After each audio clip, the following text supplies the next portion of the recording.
Hey ladies, Melissa here, and I'm back to talk about abortion. I wanted to share my story now. I have had YouTube videos, I've written articles, I've stood up at the State House to testify against abortions, and I'd like to tell a little bit of my story. I've had a lot of women this week say, "You don't know what it's like to be in a tough situation, you don't know what it's like to have an abortion." Yeah, I do. I actually had a situation where a guy used a condom, and even questioning him whether that was, that condom was safe to use, he reassured me it was. Lo and behold, it broke. So there we are with a pregnancy. It broke. I didn't think I was probably pregnant because, when you're young, you think you're invincible. And some time had gone by and I had missed my period. Not really understanding, your period sometimes as a girl. At first I thought I was hurt with a period, not really understanding how everything works. I had somebody say to me, "Don't tell me you're pregnant. Don't tell me you're pregnant," and totally shamed me. Trying to absorb that, trying to figure out and process, could I be pregnant, was enough without somebody shaming me. And it was done in a tone of voice that was just, "Don't tell me you're pregnant," kind of thing, which startled me. I absorbed my mother's fear, having a father shame me, give me condemning looks, sending me to my room. I definitely had some blocks of what had happened in certain parts of my story that I really cannot get back. But the next thing I knew was, I was told, would I want my mother? Would I want her help raising a kid? And she was pretty harsh and said, "You want me to help you raise that kid or what?" And I remember already being angry that I felt tricked with my boyfriend. I already had wanted to break up with him and he was crying. And somehow I felt like it was my responsibility to make him happy, to make sure that he was okay. And that's I second guessed myself. I had really wanted to break up with him, but instead, because he was crying and he was upset I was breaking up with him, I decided to try to stay with him. And that was one mistake right there, feeling bad for a guy. And I don't know why I took it upon myself to feel like it was my job to fix the problem. But I did. And so then one thing led to another, and the thing I remember was being in school and being taken out of school. I don't remember the phone calls exactly that were made, that somehow he was going to pay $300 and the boyfriend, and I didn't know exactly what an abortion was. I had no idea. Nobody, I heard the term from an aunt who had an abortion, but I never knew what an abortion was. And I knew I didn't want my mother's help because after shaming me and being upset with my boyfriend, she had dragged me over. She had dragged me to his house when the mother was not there. His mother wasn't there. And so I just remember her taking control of the whole situation, really not asking me what I thought or what I really wanted, or sitting down and explaining things to me.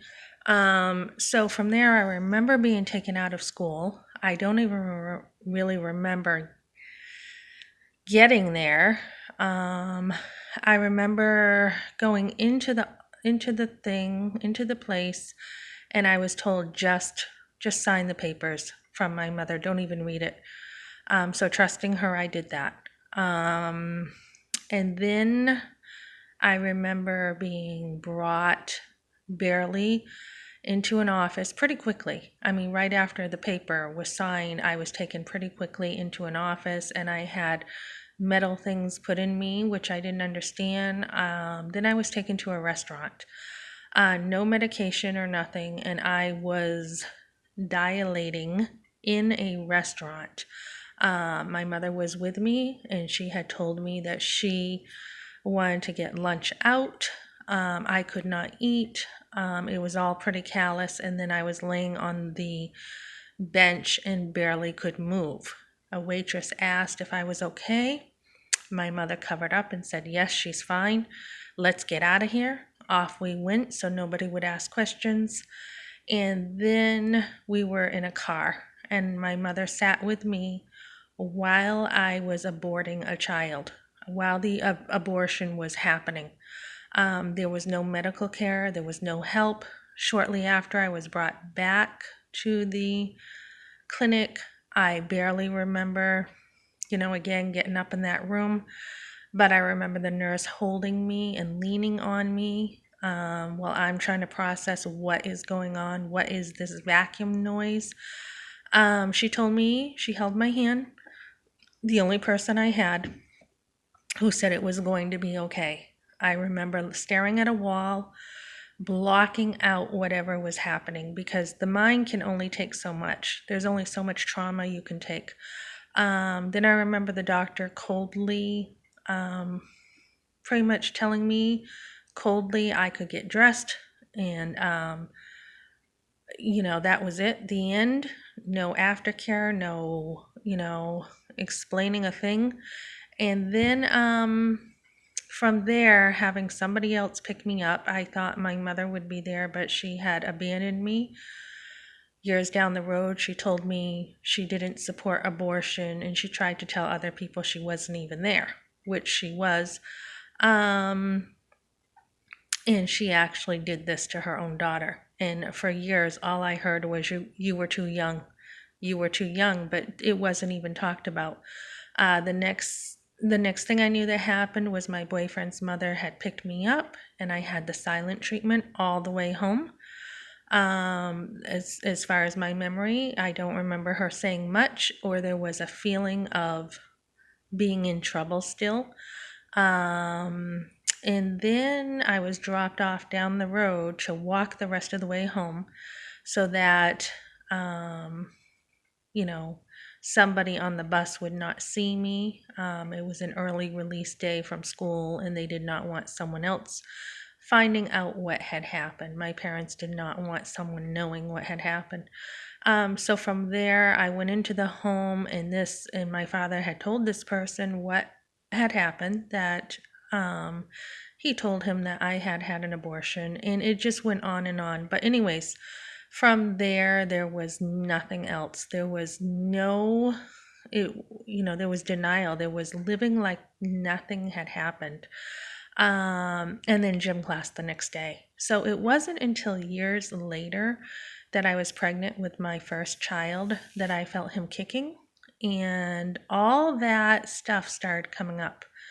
I felt him kicking. I started putting 1 + 1 together and realized that was actually a baby at that time, that of the abortion. So the truth started coming out, and I could not really have any tools or any way to understand, like, how to process the truth coming out. And I just felt like killing myself, but I couldn't, because I was pregnant, and I didn't know what to do with the guilt.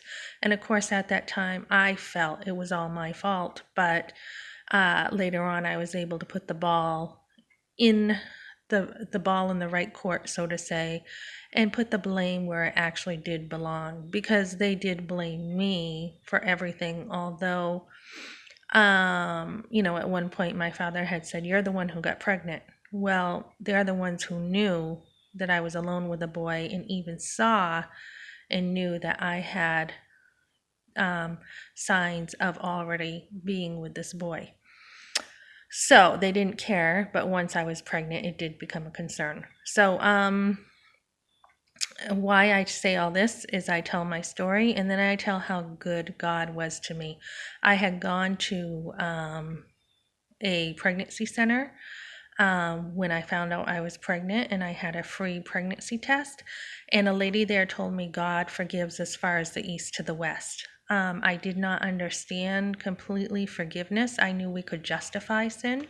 I knew we could say, well, whatever, you were too young or whatever, but I didn't understand forgiveness. So at that time, I said, if God can forgive, then I can forgive myself. So moving forward, through the years, I took parenting classes. I became the best mother I could be, and I really had to work at this. But what I want to share is this affects women all their life, all of their life. This was 33 years ago. I remember my kids being small and feeling like, well, first I remember feeling like we couldn't have children because there was a 5-year gap there between the abortion and my first son. And I thought God was punishing me. And that's a lie. That is a lie. And many women think they cannot have kids because God is punishing them. The second thing was I could hear flashbacks of the vacuuming came back, the vacuum noises. There were other things that were flashbacks were coming back, and it took years. And I did a lot of the legwork myself to heal. And it was by God's grace that I healed. And even bringing this stuff up, one time I stood in front of a church and shared what had happened. And this was a very conservative church, and no one really reached out to help with that healing. Later on in 2017, I took part in a class for post-abortive care. The lady thought that this was a lot for me to handle, and she felt it was kind of pulling me under, and it would be best for me to wait until another time to continue the class. I felt a decision was being made for me, that I really felt like I wanted to get through this. And so, I was really upset that, once I opened up and got part of my story out, they could not seem to continue with me.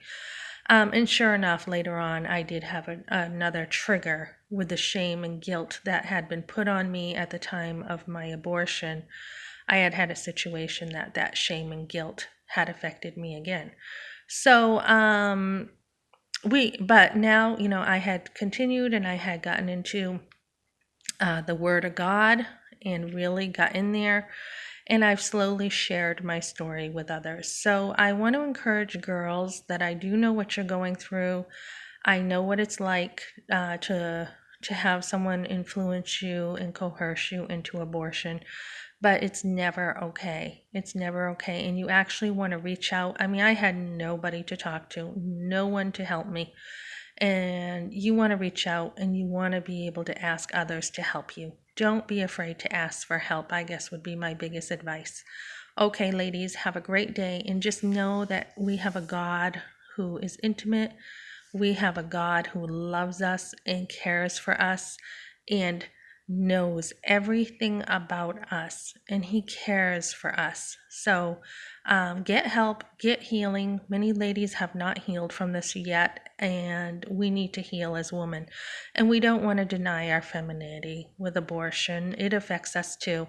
We don't want to do that. We want to be able to heal and put down those protective walls that we carry and be able to trust again and love again. Okay, ladies, have a great day. Bye-bye.